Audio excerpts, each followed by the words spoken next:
Think about this for a second. You buy a loaf of bread. You can't finish it in time, so you put it in the freezer. Problem solved, right? But here's the question almost no one asks. Is frozen bread actually the same bread when you take it back out? Does freezing stop bread from going bad? Damage it? Change it forever in ways you can't see? And why does frozen bread sometimes taste drier, chewier, or strangely better when toasted? Your brain probably thinks freezing just pauses time, but that's not exactly what's happening. Today, we're uncovering what really happens inside bread when you freeze it, and why your freezer quietly changes food more than you realize. Before we freeze bread, we need to understand what bread really is. Bread isn't solid. It's a soft structure made of water, starch, air pockets, and proteins from flour. That fluffy texture comes from tiny bubbles trapped during baking. So bread is already delicate, and freezing delicate things always has consequences.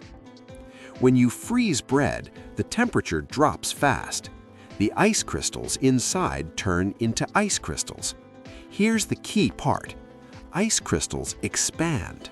As they grow, they push against the bread's structure, stretch it, slightly damage those tiny air pockets.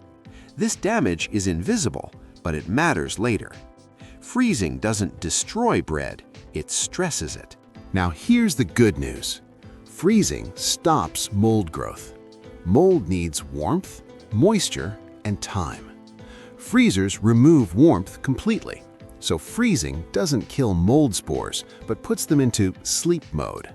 That's why frozen bread doesn't grow mold, but only while it stays frozen. Once it warms up, the clock starts again. Most people think bread goes stale because it dries out. That's only part of the story. Staling is mostly about starch. Over time, starch molecules rearrange, they harden. Bread loses softness. Freezing slows this process, but doesn't completely stop it. That's why frozen bread lasts longer, but may feel slightly different after thawing. Freezing buys time, not perfection. Ever notice this? You thaw frozen bread and it feels a little soggy or oddly dry. That's water moving around. During freezing, water shifts inside the bread. Ice melts unevenly during thawing. Some areas get wetter, others lose moisture. The bread is still safe, just redistributed. That's why toasting works so well.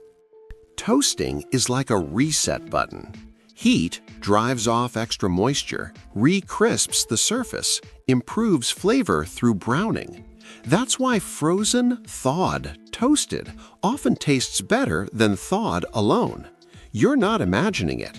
Your toaster is repairing freezer damage. Good news here. Freezing bread does not destroy nutrients, does not remove calories. But interestingly, cooling and freezing can slightly change how starch is digested. Some starch becomes harder to digest, which may slow sugar absorption, reduce blood sugar spikes slightly. Not magic, but real. So what really happens when you freeze bread? You're not stopping time, you're slowing chemistry. Freezing protects bread, slightly stresses its structure, preserves it long enough to matter, and with a little heat, you can bring it almost all the way back. The next time you freeze bread, remember this. Your freezer isn't just storage, it's a quiet transformation chamber. If this made you think twice, like the video, share it with someone who freezes bread every week, and subscribe for more hidden truths behind simple things. Because everyday habits often hide the most surprising science.